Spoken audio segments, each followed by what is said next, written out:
Next question over here. Hi, yes. My name is Patrick. I'm a student at Centennial College.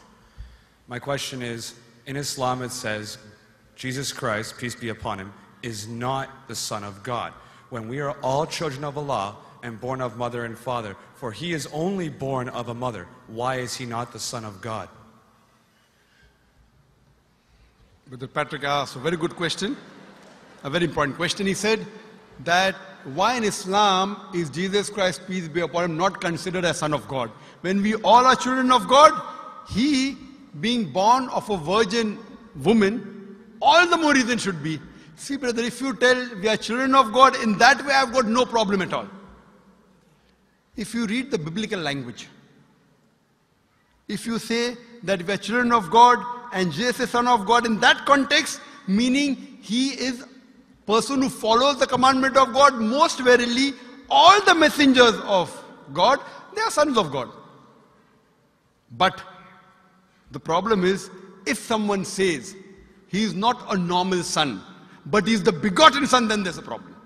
Because if you read the Bible have got sons, the God has got sons by the tons. If you read the Bible, Adam is son of God, Ephraim is son of God, Israel is son of God. It's mentioned in the book of Romans, chapter number 8, all those who are led by the Spirit of God, they are sons of God. That means if you follow the commandment of God, you're a son of God. I've got no problem with that phrase at all. But today, that phrase has been misunderstood. You know, for example, if a young son asks me a question, I said, Beta, son, it's a very good question. He won't mind because I'm elderly, you know. But if I say that begotten son, that means I'm insinuating him. You know, maybe he'll punch me. Fine.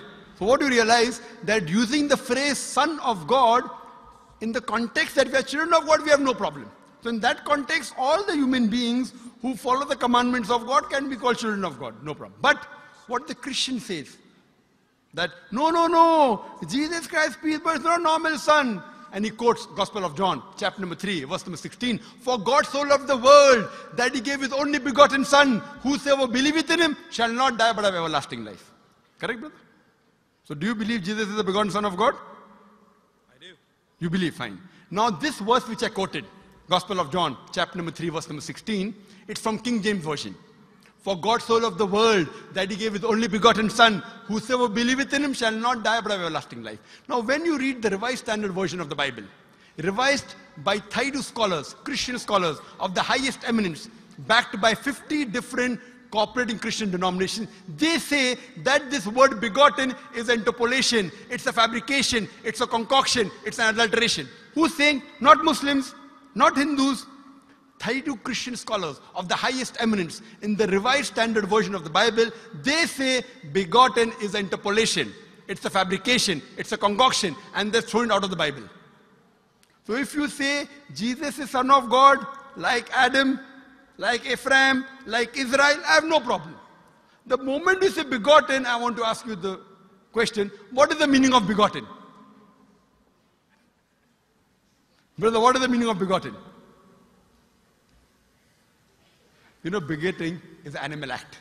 It's the function of lower animals of sex. And when you say that he was born to Mother Mary, virgin, what are you insinuating?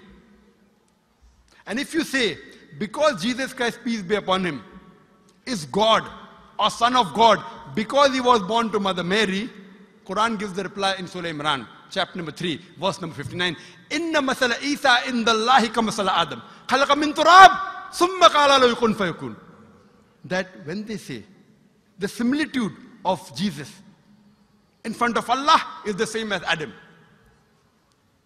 They were born from dust and said, be and it was. If you say that Jesus Christ is God because he had no father and only mother, then Adam, peace be upon him, is a greater God. He had no mother and no father according to the Bible. MashaAllah, you're clapping. I like it. So if you say Jesus is God because he had no father, only mother, Adam is a greater God, peace be upon him. He had no mother, he had no father. I never referred to him as a God, but Son of God. That's right. Fine. So Adam is a bigger son of God. Right or wrong? By your definition, Adam would be a god, for he has no mother nor no father. Not my definition, not my definition. By the definition of the Christian missionaries. By my definition, he is a messenger of God. Because God cannot beget. I told you in my talk. Lam yalid wa lam yulad. He begets not, nor is he begotten. The moment God begets, he is not God. Son of God meaning pious person, I agree. That's the reason Allah subhanahu wa ta'ala in the Quran, in 99 attributes, he has missed out Ab, father. Why? It's a good attribute, but Allah did not mention Ab meaning father because people started having wrong meaning of the word father. So he used the more difficult word Rab, but did not use Ab. Logically it's fine, but Almighty Allah subhanahu wa ta'ala purposely did not use the attribute Ab in the Quran because people will misunderstand. That's the reason English-wise, saying Jesus is the Son of God, meaning messenger of God, I'm with you. But the moment you say begotten Son, I have objection. So you say Jesus is a messenger of God, I say peace be upon him after his name. So I respect Jesus Christ, peace be upon him, more than you, Brother Patrick. Because when I take his name, I have to say peace be upon him. If I do not say that, I'm wrong. So I love Jesus Christ, peace be upon him, more than you. I follow his teaching more than you. And if you want, I can prove it to you. That's a different argument, not for tonight. Sorry? That's a different argument and not for tonight. Okay, fine. I'll give you a few things. Jesus Christ, peace be upon him. Fine? If you read the Bible, he was circumcised on the 8th day. Fine? Majority of all the Muslims are circumcised, the Christians aren't. So if you say Christian means a person who follows the teachings of Jesus Christ, peace be upon him, then it's mentioned in the book of Leviticus, chapter number 11, verse number 7 to 8. It's mentioned in the book of Deuteronomy, chapter 14, verse number 8, you should not have pork. It's mentioned in the book of Isaiah, chapter 65, verse number 2 to 5, should not have pork. Muslims don't have pork, most of the Christians have pork. If you read the book of Ephesians, chapter number 5, verse number 18, in the book of Proverbs, chapter number 20, verse number 1, it says you should not have alcohol. Muslims as a whole don't have alcohol, most of the Christians have alcohol. If you say Christian means a person who follows the teachings of Jesus Christ, peace be upon him, we Muslims are more Christian than the Christians themselves. We love him. We respect him. If you say, I love Jesus Christ, peace be upon him, but don't follow his teachings, your love is false. We, therefore, mashallah, I love Jesus Christ, peace be upon him, more than most of the Christians. Because I follow his teachings, I respect him, I revere him. And Jesus Christ also said, in the Gospel of John, chapter number 16, verse number 11 to 14, I have many things to say unto you, but ye cannot bear them now. For he, when the Spirit of truth shall come, he shall guide you unto all truth. He was talking about Prophet Muhammad to come.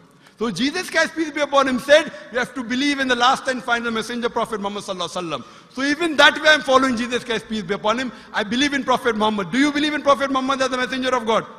I do. MashaAllah. Now you're more closer to... Allahu Akbar. Allahu Akbar.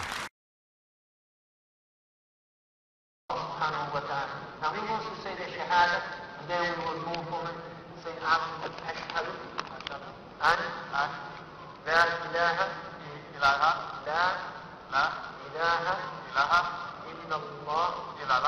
wa ashhad an Muhammad Rasulullah.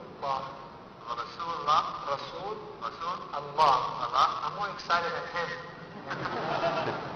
Allahu Akbar. Allahu Akbar. Allahu Akbar. Allahu Akbar. Allahu Akbar. Welcome your brothers and families working in Saudi Arabia.